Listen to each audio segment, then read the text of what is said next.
Danielle, Hi, Molly, Louise. how is everyone? Great. Thank you. Welcome to everyone joining us here today. So we are here today for Applichat Healthcare's webinar on recruiting Boomerang nurses back to your organisation. My name is Eloise Morby and I'm an intern here with Applichat Healthcare. We recruit nurses for a healthcare organisation in the USA and Canada, and we specialise in sourcing passive nurse candidates from non-job board channels. We screen and engage with every applicant to help healthcare organisations get more nurse hires quickly. Please feel free to send Patrick a message in the chat or on LinkedIn if you'd like to learn more about how we can help you with nurse recruitment.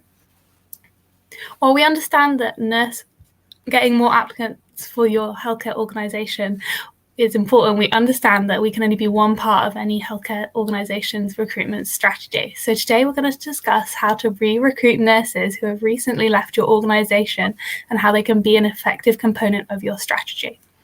Just before we get started, I'd like to mention a couple of things. I invite everyone to join our Nurse Recruitment Secrets Facebook group to share and learn more great ideas regarding nurse recruitment. Also, please subscribe to our Nurse Recruitment Secrets newsletter, and we'll be putting links to both of these resources into the chat.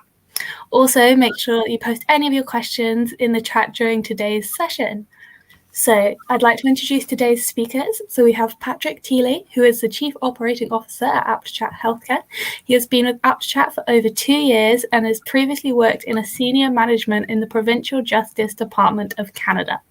We're also joined by two special guest speakers who have many years of experience in the healthcare recruitment and talent acquisition industries generally. So we have Danielle Howe, who is a talent acquisition specialist with Point 32 Health. She has worked in healthcare recruitment for 15 years and with most of the time spent in the hospice space as a recruiter and talent acquisitions team manager. Hi, Danielle. Hi. And Molly Weaver is the founder of Sunflower Talent Strategies, which he has recently started after spending 13 years as a director and senior director of talent acquisition with Children's Mercy Hospital in Kansas City, Missouri. Hi, Molly. Hi. So everyone's LinkedIn is on the slide, so feel free to add everyone and connect with everyone on LinkedIn. Thank you for joining us today, and I'll turn it over to Patrick to start the discussion. That's great. Thanks, Eloise. You did a great job. You wouldn't have never known Eloise was nervous. Hey, Molly, Danielle, she sounded great. That was awesome. Thanks so much for those introductions. Hello to Molly and Danielle. Really great to have you join us today. Really excited for our conversation. We've had some great conversations over the last little while preparing for this, and I know you've got a lot of really great experience that you're bringing to this. Danielle, for one, you mentioned that you have lots of experience as a potential Boomerang employee. You've changed up your career a couple times recently and have been had the potential to be recruited back. So maybe you're going to bring that experience. And then Molly, you also changed your careers after, as Eloise said, after many years in the hospital and talent acquisition and starting your own firm. So I'm sure you have some unique experience both in talent acquisition, but also having left and moved on to a new career. So thanks for joining us and in advance for the wisdom that you're going to share with us today. So this is great. So we know that every healthcare organization is really almost maybe desperate, sometimes can be too strong a word, but sometimes it's a very realistic word, to hire nurses, to find nurses. And every organization that we talk to is saying, as Eloise mentioned, they're all saying that we are looking for just to see if there's other tools, other resources, other strategies out there that we can add to what we're already doing. Many of the people we talk to are thinking about recruiting nurses back or have a way to do it, but lots haven't built in a real strong strategy for that or a real big approach. So we thought it would be a great idea to talk about that today and share with folks some of the key things to think about before planning to implement a re-recruitment strategy, Boomerang nurse recruitment strategy. The benefits, also the risks, things to be careful about, to talk about considerations when an employee is leaving the organization, so upfront before they leave, and then also the strategies about how to stay connected with former employees after they've left and potentially grouping them to come back to you, and then also considerations when discussing their return. So that's our agenda today. We're going to talk about all those things, and hopefully the folks who are on listening in today or watching on YouTube later will pick up some pieces that they can sprinkle into their workplace, into their strategy if they're looking at recruiting nurses back. So let's start by chatting about the benefits of using a re-recruitment campaign or strategy in healthcare, and particularly to hire nurses. Nurse recruitment is our specialty at Applichat. That's why we usually focus our webinars on nurse recruitment. Some of these tips are going to be really good for any industry, and in particular healthcare, but typically we focus on nursing. So let's talk about some of the benefits. I mean, right up front, one of the benefits we know is that it's usually cost effective. It is less expensive to hire back a previous employee than to go through all of the advertising, recruitment, all of the additional screening process to meet and screen someone new. So that's one key, really valuable piece, right? That it's usually cost effective. Is that something that Molly and Danielle, if you have input on that, feel free to pitch in if you've witnessed that and find that it is a more streamlined process. Yeah, I think it's really cost effective if you can bring somebody back that already knows because you're not having all of the retraining costs. So I do think that's a really good consideration. I'm not sure it would be my leading reason why. I think my leading reason why would be you already know these people. You've trained them. They've been involved with your organization for years. So I would have to say, I would appeal more to their heart than looking at it from a financial standpoint. But I think it's critical that we learn to re-recruit, or I love Danielle's win them back campaigns. I think those are critical things to do. But from an organizational standpoint, of course, it's going to save you money. But let's be a little more heart. That's the bonus, right? That might be the way to get your organization on board, but I would never forget the heart. For sure. Yeah. And you're right. We know that bringing employees back, it's going to be an easier onboarding. They know your workplace culture, your processes, your structure. There should be less training needed if you're bringing them back to an existing or a similar kind of role. So for sure, that would be one of the keys. And then the cost effectiveness, the financial piece is just really a bonus, right? And Patrick, I think that too, from my experience being an individual contributor, a direct recruiter, it's easier. It's really not easier, but it's just one piece of the funnel that you should be building. Is making sure that you have a pipeline for those Boomerang nurses, and even.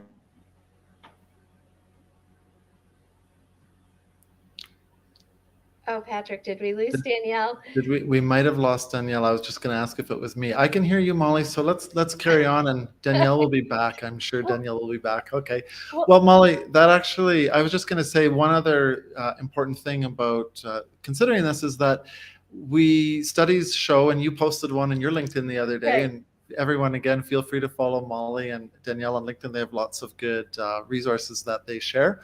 But you shared a study about shift shock the other day, and about the fact that employees are open to returning to their previous organization. Can you share a bit about that? Yeah, I read this great article from the Muse and they called the term shift shock, and they called it the next thing after the Great Resignation, if you will. And they said 72% of the people found that the new job that they went to wasn't what they expected. And 41% said they were only going to give that new job 2 to 6 months. Okay. If it wasn't working. And so I think there is a window. And let me talk to my healthcare recruiters out there, because I know when I flipped through who had signed up to join us today, Patrick, I saw a lot of healthcare talent acquisition leaders, and near and dear to my heart. Spent 13 years doing that. And Good. one of the things I would say to you is you've lost a lot for traveling. I know every talent acquisition leader in healthcare has heard that we've lost a lot of folks to travel nursing. For sure. I think this strategy might be a real easy one to target those traveler nurses when their contract ends and say, hey, come back home and come back to our organization. So, and they might have found out that travel nursing wasn't as rosy as they thought, right? Right. Yeah, for sure. Yeah. And they want that stability again. Right. Welcome back, Danielle. We were sad. Welcome back, Danielle. Yeah, I apologize, you guys. No problem. I lost my connection.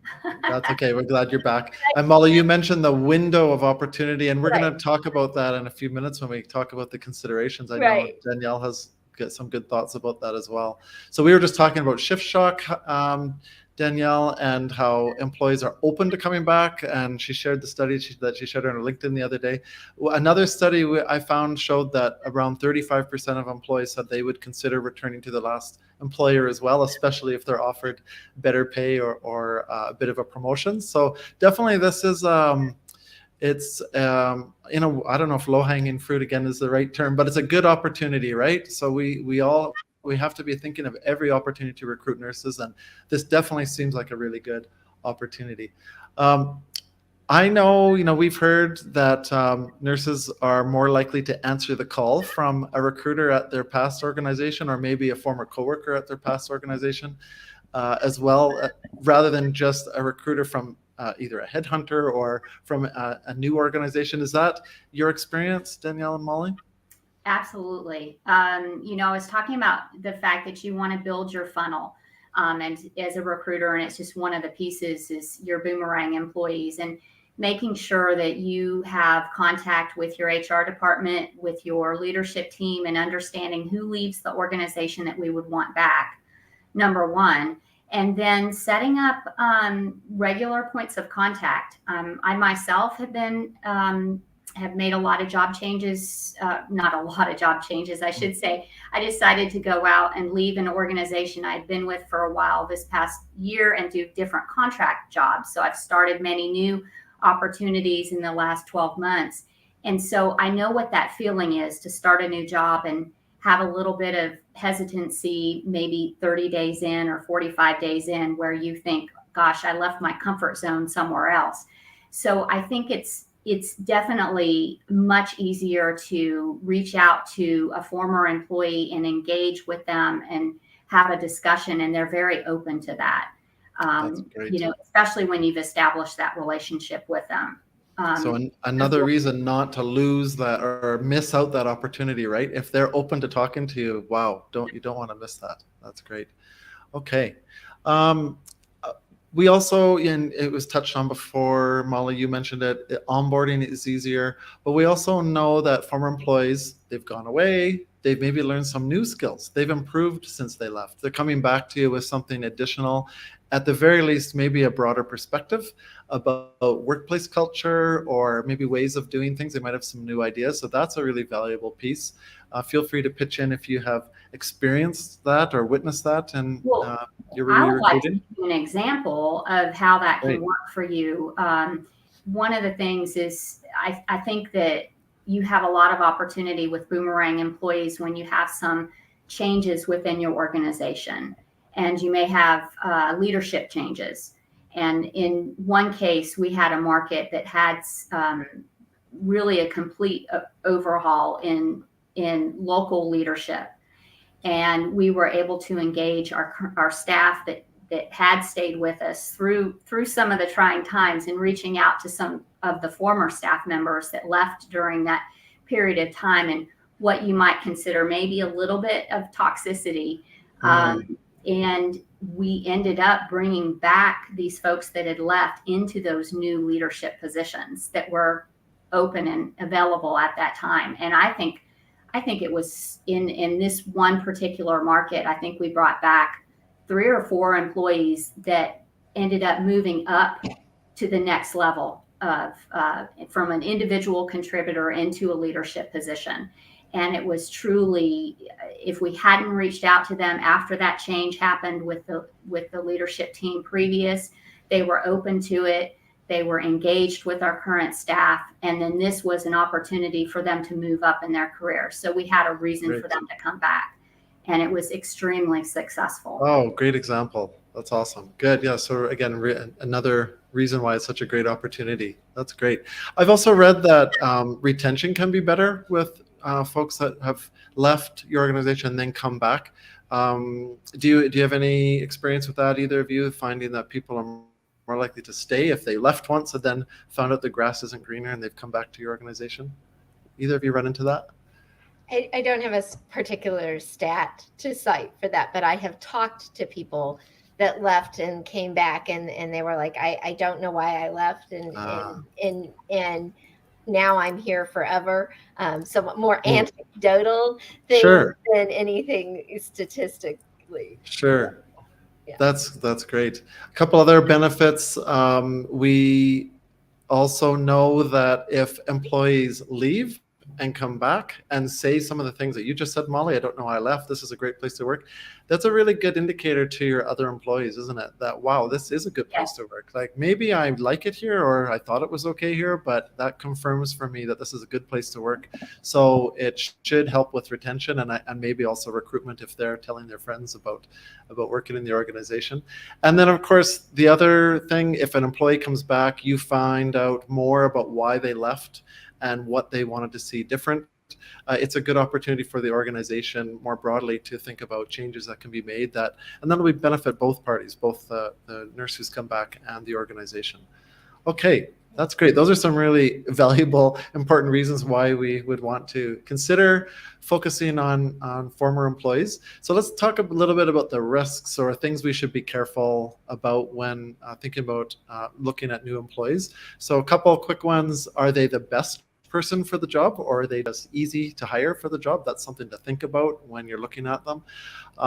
You might want to think about, if they're coming back, what went wrong at the new job? Do they really want to come back, or do they really need the job? And is there something else going on to keep in mind? Someone I think earlier mentioned a little bit about the politics, and there's a risk that if they left because of some grudges or politics, or they come back feeling that they're just going to jump back into that routine again, they may not be the best fit.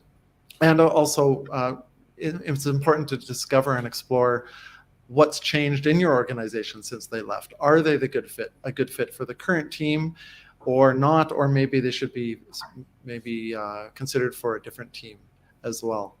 Any other comments about risks or things to think about before you reach out to talk to former employee? You better vet them.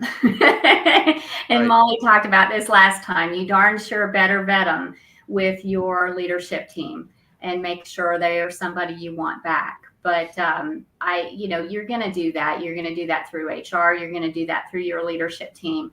And then I also recommend, keeping that pipeline of folks that have left. And even if you have one leader that says, no, I don't want them back, keep under consideration, because there are personalities that come into play, and that leader may leave, someone else may be promoted up, and they may say, yeah, I would consider that person back. So just have an open mind, keep that funnel filled up, because those are valuable people, and things change. They have life events that make things change. There may have been a legitimate reason why they left. Sure. And you want to key into that when you try to recruit them back. Sure, and some of these risks are risks with any new employee, right? Whether they were with you before or not. So there's always going to be risks, and you just have to identify those and see if you can get past those risks, or, as you say, find them a way for them to fit in the organization that makes sense for both.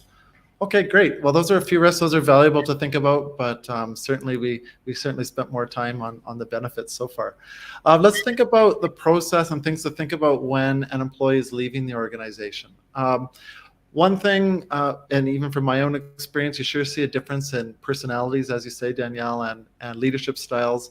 Some people really don't like it when an employee leaves, right? Like it's almost like they're offended that the employee would leave, but it's so important to support their decision. As you say, there may be very good reasons, valid reasons, personal reasons, lots of reasons why a person leaves.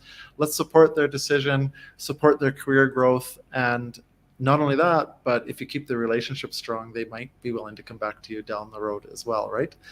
So we need to consider whether or not they had a good experience as an employee. Is there something that maybe we did wrong as an organization or could do differently?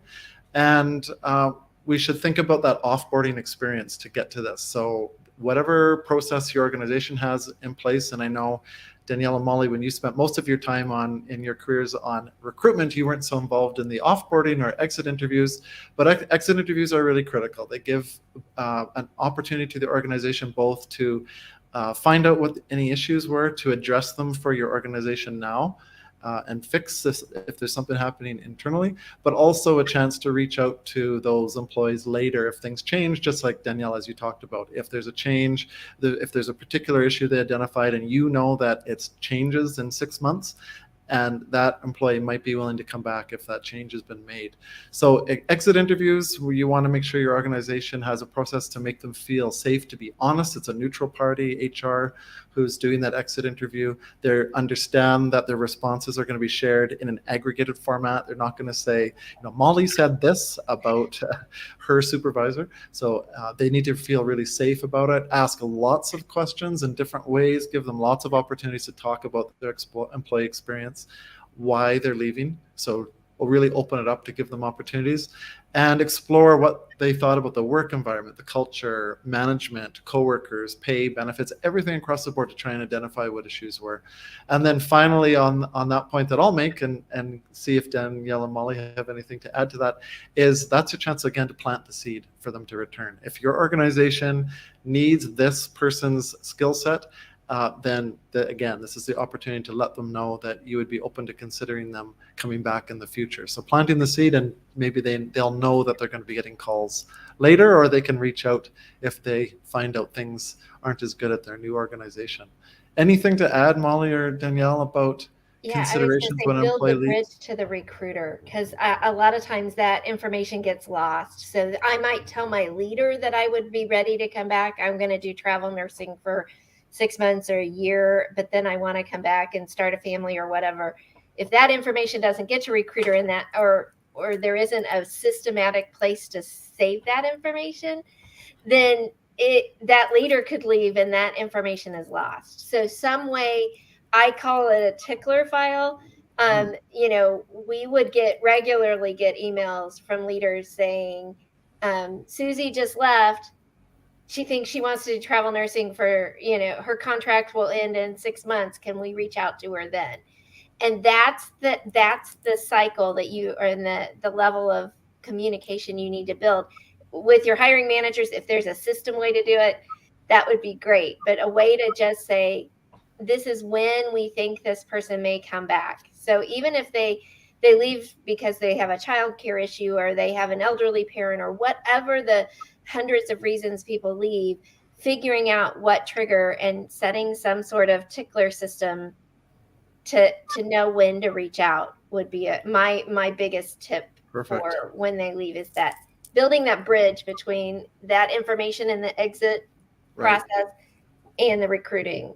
And your process for reaching out. Well, this is perfect because that's a good segue into the next topic, which is about really the meat and potatoes. Probably why most people are watching today is to find out what to think about staying connected and how to reach out. So, and I think maybe Danielle, you mentioned database earlier too. So really, it's Molly, you're speaking about some sort of database, the tickler file, whatever you want to call it, whether it's less formal, also more formal, in terms of making sure you don't lose track of people.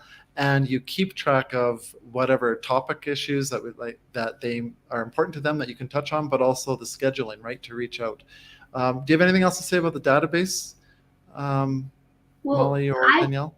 Yeah, and I want to mention, and just going back to when an employee leaves, to demonstrate how much you appreciated them as an employee, train your managers, train those folks in leadership that when they do get that resignation, the words they should say, well, congratulations on your new opportunity. If you ever want to return, there's a job here for you. Don't take it so personally when they leave. It's not a divorce. They are moving on to a new opportunity. But for someone to hear that's leaving because they put a lot of thought into it, you can always return. That plants that seed. That's the best seed to plant. And then moving on to, I think the funnel is just, you need to have a system. I think Molly talked about it, a tickler file, an Excel spreadsheet that you keep, and making sure that these are reports. I mean, your HR department has access to those reports. They can run them monthly for you. I like to call it a win-back campaign, and I'm going to be putting that together. My current organization, they just went through a massive merger about a year ago, and there were some employees lost due to that. And I think that now things have settled. It's a great organization. And now's the perfect time to start that win-back campaign with folks that may have left a year or so ago. So I think just running getting HR on board, getting your hiring managers to, as a recruiter, as a frontline recruiter, that notification, we've lost an employee, and you need to track that. So keep track of them, don't lose them, and then have a plan, right, for regular contacts and when you would schedule that in.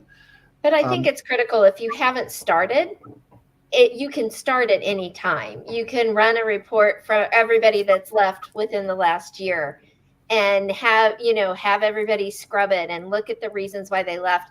That we kind of keep talking about as if it's already built, but if you're trying to build one, you can do it. It's not that you've lost the people behind. You can go back and we ran a fairly successful campaign by looking back over a year, and we actually sent a note from the CNO, not from a recruiter, and it was really successful at drawing people back into the organization. So also be creative on who the messaging comes from. I know we're going to talk about that a little bit, but let's talk about that right now. That's it. Susan was asking. Yeah. I have found, here's Susan's question on the screen, actually. Yeah, we found it was really helpful to use that CNO pull, but in other departments we use the department leader. I mean, we just kind of were flexible to where we thought we would get the most pull. And Danielle and I talked about this the other day too. I still think the strongest is your coworker that's standing next to you on every shift. And that might be tweaking your referral program to pull in and excite those people to go back after people that they loved working with and asking them to return. That's great. So you see that really valuable, having a coworker reach out. Yeah. That's great. Yeah. And someone, the recruiters, someone needs to manage that process. And so keep in mind, as a recruiter, you're the one building that funnel. You're the one engaging with your leadership team to make sure that messaging goes out. And then you'll provide the continuous contact. I think that it's really important to know what's going on with this individual. Obviously, when they leave, you reach out. If you're not already connected to them on social media, you want to make sure you make that connection. You want to know where they're going, because I think it's really important to follow the organization that they go to, so that you know what's going on with that organization. Because just think about it, if you can get a Boomerang, they might bring some of those new team members with them too when you hire them back. So I think that, just knowing that education of keeping in contact with that candidate or the Boomerang employee, and then also connecting to their new company that they're going to, and making sure, as soon as there's some sort of change, you're touching base with them. And it doesn't have to be hardcore. It can be just a quick text saying, hey, I was just thinking about you, wanted to know, where you're at and how things are going. I mean, just as simple as that. Right. Yeah. building a relationship, right? Even if it's not an in-depth relationship, but you're connected with someone that they're showing that you remember them, and you're touching base. And I've heard from our recruiter talent acquisition partners, our clients, who say they see that turn into return for them sometimes months and years, potentially years later, just because they spent time and kept in touch with them over time. So really valuable. You both were talking about using coworkers to reach out, and also tweaking your employee referral program to give, maybe have a special component of your employee referral program if an employee is bringing back a former employee. You mentioned the other day that the flag, though, right? There's a flag with this. You want to make sure that there's no big red flags with that employee, and how to communicate that and share that. Do either of you want to touch on that? Well, I shared the cautionary tale that the first time we tried to do this, we didn't vet the list quite as deeply as we should have with the hiring managers. And we invited people back that when they got them, they were like, no, we're not bringing them back. So I think it's making sure that list is agreed upon from all levels before the outreach starts, particularly from a recruiter or a leader. So that would be my one caveat to that, is just make sure that you've really well vetted who's going to be the person who we're reaching out to, and who is really the ones we want to come back. Yeah, good advice. Good advice. Great. Let's talk about that window that we started talking about earlier, the window of opportunity. When, and lots of people are asked this, when is the best time to reach out to an employee who's left? Maybe Danielle, can we start with you? I know you had some thoughts about that. You both do, but I'll start with Danielle. I really think that at 30 days is a good point to, again, plant that seed. I think that it's very respectful. It can come from anybody within the organization, but as a recruiter, you might want to head this up and just touching base with that person at 30 days and just say, hey, how's that new opportunity? How are you doing? Thinking about you, wanted to check in with you. And it opens the door. You may get a message back, everything is great. And that's fine, wonderful. But if not, I really feel like 30 days is when they've dug in, they've gotten in, they've looked around. The culture might not be the same. They're learning new technology, which is frustrating them. They're the newbie, they're the new kid. Maybe they've not gelled with their coworkers quite yet. That is a perfect time, again, to reach out, but you're just planting the seed, because really, on average, that's what I've read before, it takes 6 contacts before you convert, a prospect into a true candidate. So you have to be patient for the long game. I would say 30 days, and then 6 months, and then 12 months. And one of the things I like to do is, it gets slow around the holidays. So I have a lot of downtime. I keep all my contacts in my cell phone so I can quickly send a text. And I say, happy holidays, happy Thanksgiving, happy birthday. If I have their date of their birthday, I mean, little special occasions. People appreciate that. You're just remembering them. You're not asking them to come back and work for you. You're just planting that seed. Every contact is potential. And you're keeping that relationship going. Great. Okay. Molly, what are your thoughts about the window? Again, I agree with Danielle. I think that 30 to 45 day window is a great place to start. I think, again, if they've made a commitment, I keep going back to the traveler nurses, because this was what was challenging hospitals, particularly in the last 6 to 12 or couple years, is so think about when that travel contract is going to end and subtract 4 weeks or whatever.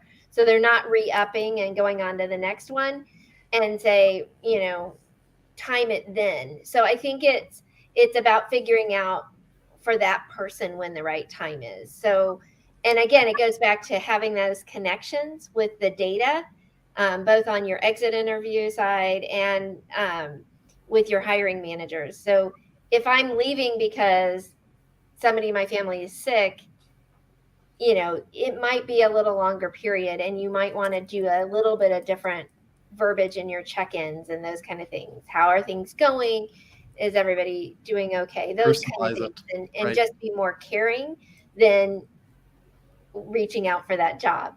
So I think it's being, but you can do it programmatically. And I think what I don't want people to walk away from is going, oh my gosh, I don't have any more time in my day and I have to do all this other tracking to do this. You can get it automated in your systems. You just have to build a few connections and bridges. So don't be intimidated and not start because you would be walking away from some really amazing people that you knew before. So you already know them. That's great. And Thank you. see if your ATS has a drip campaign function. I mean, that makes it simple and automated. You can do that using an Excel spreadsheet or just using your Outlook calendars, making sure you put folks, on your calendar at regular intervals, or you track it on an Excel spreadsheet.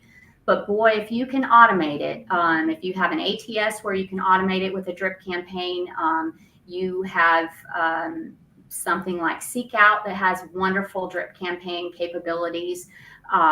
You can do it very easily. And just because it's a drip campaign doesn't mean it has to be a canned message. It's just regular intervals to remind you to send out that messaging. I completely agree with Molly. It needs to be personal, with a personal touch, and not just a message they're automatically getting, that everybody is getting. You're showing them that you're remembering their specific situation, even if it's subtle. That goes a long way. Yeah, absolutely. When we spoke the other day, one or both of you again mentioned that the timing will also depend on why they left. So maybe if they're leaving because they didn't like something about your organization in terms of a specific benefit, and they've left, and now 6 months later that changed and that person left because of that, maybe that's the best time to invite them back with your good news. Other thoughts about that? Yeah, it goes back to the data you get from when they're leaving and the way you offboard them. But I think it's finding, you can put everybody in maybe everybody's in different buckets, but if they're leaving because of your PTO policy and your PTO policy gets richer, then you might want to reach back out and go, we heard you, or we listened, and those kind of things. And so I think there are lots of different reasons for why and when you'd reach out.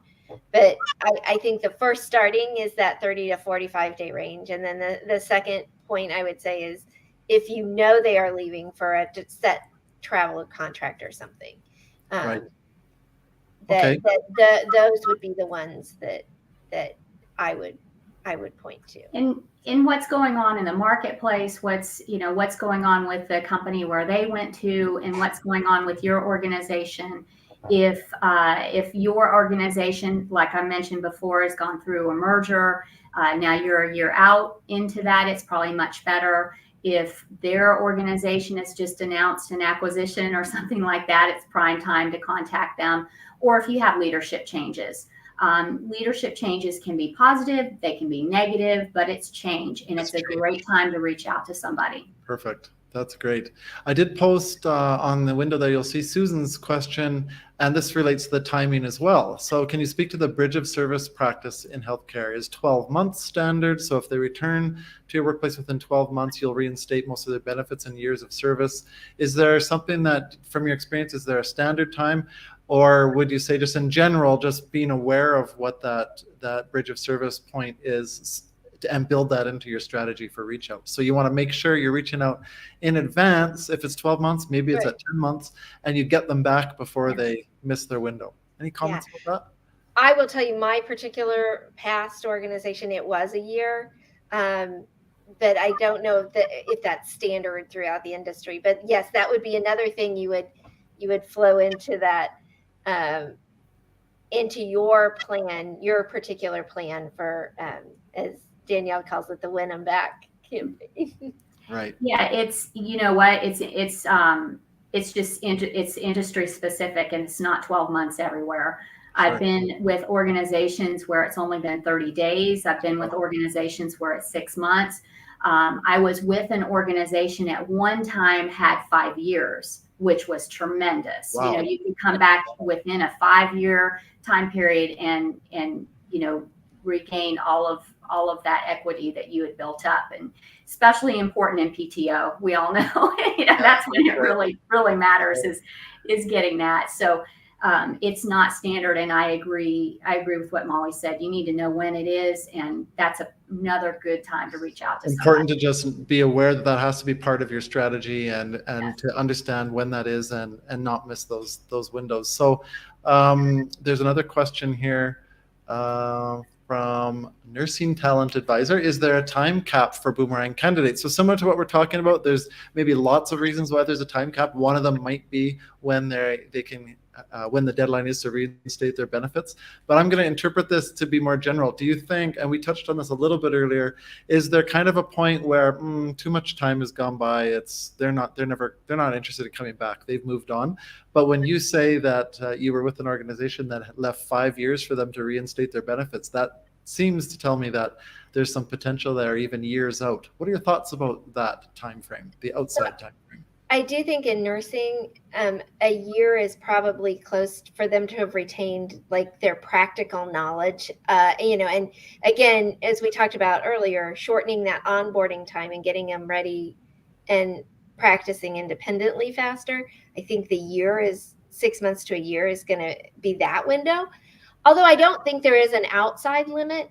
You know, when I left, we were working on a program we were calling return shifts. And I don't know if you've heard those before. They've been used in other industries, not particularly in healthcare, where they bring people back that have been out of the workforce. So we had a lot of nurses. I was in a children's hospital, right? So they would leave because they had children at home that they wanted to go take care of. When those kids hit kindergarten, first grade, or whatever, they were ready to come back. But they needed kind of a catch up to get back to being able to practice. So we were looking at a whole returnship program to bring them in and get that training and those skills built back up. So I don't think there's an outside time. I think it's just how you would handle them would be different. And different for every person. But I think the ideal period is that year. And I interpret that question two ways. If you're asking how long can a nurse be not working, doing hands-on patient care and come back, I think it's 2 years. That's just my personal opinion as a recruiter. I'm working with the hiring managers and what they wanted to see. So a 2-year break from nursing and then they come back is kind of the max. But then if you're talking about, you know, how long should I keep a former employee in my funnel? You know, and how long can I continue contacting them? I'm going to tell you until they tell me not to contact them anymore. There's always potential, right? If I'm being, you know, if they don't want to hear from me, then I take them out of my funnel. But otherwise, I'll continue to reach out to them. That's great. That's great. I shared another question on the screen. I'll remind people, if you have questions, post them in the chat and we'll see if we have time for Molly and Danielle to get to your question. So this question is about, Molly, about your tickler file. Can you share a little bit more about how you did that? Briefly, to explain that a bit more. I think you would have different categories. So we would have one about traveler contracts. So those people would get all the things about a traveler contract, and we would know when their traveler contract would end. So you might have another one, you know, left for a childcare or left for PTO or left for whatever other reason. And you would design your communication to match each of those. But I think it's just about building messaging to hit every specific scenario. And then you're just putting people into the buckets to get that communication. Great. Okay, good. Thanks for fleshing that out. That's great. Okay, well, we're doing a really good job of filling our time, but let's, and these are great discussions. So let's move on to the last point, considerations when discussing an employee's return. And some of this really overlaps between the different agenda categories that we have here, but let's chat about this about a bit. Once you're reaching out to someone, what do you need? What things do you need to think about, including, as we touched on earlier, asking specific questions about their reason for leaving the first time. Why are they coming back? We talked again the other day a little bit about how the screening process really depends on how long they were gone, but you also want to make sure that you're screening them in a good way, right? So you're bringing them back in a good way. Do you have any comments about that, Molly or Danielle? Well, I'll start, and I know Danielle has some great points as well. What I would say is, depending on how long ago they left. So let's say I left and it's 12 weeks later, I did a traveler contract and it wasn't for me and I knew it and I'm ready to come back. I don't think putting them through the same interview process as everyone else and all of those steps is going to, especially if we're reaching out to them. So I think figuring out what of your process needs to be done and what you can set aside and move them through as quickly as possible. So again, my prior organization, we would have to run the background check and do all of those things but we would do it in an expedited manner and maybe have one conversation with the hiring leader versus a series of interviews. So I think it's trying to validate that you know them already and they are not new to you. And as long as it's the same leader they left that they're coming back to, to me, it should be very smooth and easy. So I think you have to be able to be flexible with your processes to make those things fit for these particular folks, because nothing is going to frustrate them more than being treated as if they've never interacted with you before. Absolutely. Especially if you went to them and said, hey, we really want to have you back, but we're going to treat you like we've never seen you before. So trying to figure out a way through that. And some of it is just messaging, right? Hey, Susie, I know you've done this before, but I'm going to need you just to do a basic application for me. It shouldn't take very long. So some of it can be handled through messaging, but others of it, we need to set aside and expedite as much as we can. Okay, great. I think the only piece of that I would add, Patrick, would be the references, because sometimes, I know that I've started several new contracts this past year, and for me, the reference piece of having to give references every single time is kind of a pain in the neck. Mm-hmm. I have one wonderful manager of mine that goes back 3 years ago, and I don't know if she's on this call or not, but she's a reference, lovely reference for me every single time, and she's done it like 4 or 5 times for me this past year. So great support. When you're rehiring a former employee, if you can forego the reference piece for them, or if it's mandatory, which I understand it is, many times we have to do it in healthcare because of CMS guidelines. But if you will just coordinate that with your staff that worked with that employee before and get your references from them, to make it really as easy as possible for that Boomerang employee, so they don't have to provide you with a list of references, especially when they worked for you before and now they're somewhere and they may not want to ask those folks because they want to return to you. Yeah. That should be really simple for them. And to me, that's a big headache to take away from them. For sure. And like any recruitment, talent acquisition, streamlining and speed is so critical, right? Because that, like anyone you're talking to, any recruit you're talking to, even the ones who've worked with you before, if they're thinking about coming back to you today, they might not be thinking about it tomorrow. So you don't want to add any more time to the process if you can help it. Or any more friction. The harder, again, the more hoops you make them jump through, the less likely they're going to just stop at some point. Right. Sure. What about the reboarding? Now, it's important to obviously not to just assume that they are ready to go. They will remember everything. Let's throw them back in. But you also don't necessarily want to treat them like a brand new employee. Tell me your thoughts about the reboarding when you bring a former employee back. Well, I personally think they should go through the same onboarding process that you would a new employee. They just might fast track it a little bit more. But I think you want to give them exposure to everything that any new employee, because, with the rate of speed changes right now going on in healthcare, I think, they might be gone 6 months and you assume that nothing has changed, but it really has changed. Or they may assume nothing has changed, but everything has dramatically changed. So I really think they should go through the same onboarding process, just maybe it's fast tracked a little bit more. Maybe, as when they display competency on what they need to know, then, they can move on to the next step. as a frontline recruiter, I normally don't have control over that. So that's just a suggestion of mine. I'm not in any way somebody that can affect that. Okay. I would agree, except, I think anything we can do to give them the control in the process and have them and the leader work through that together and make it right-sized for them versus I may not have to do everything because I did half of it right before I left. Annual education is the one I would point to. I might have done it right before I left and I was gone 12 weeks and now I'm coming back. Do I really need to do it again? Right. If I did it like 4 months ago and I did it because I did it with you, then I probably did it at my new organization. And now, I mean, you can only learn hand washing so many times and you're going to lose your mind. So I think it's about figuring out what's right for that particular situation and that particular person. Hopefully your organization allows enough flexibility to be able to streamline it or tailor it, I guess I should say, for each individual new hire. Okay, that's great. Thank you.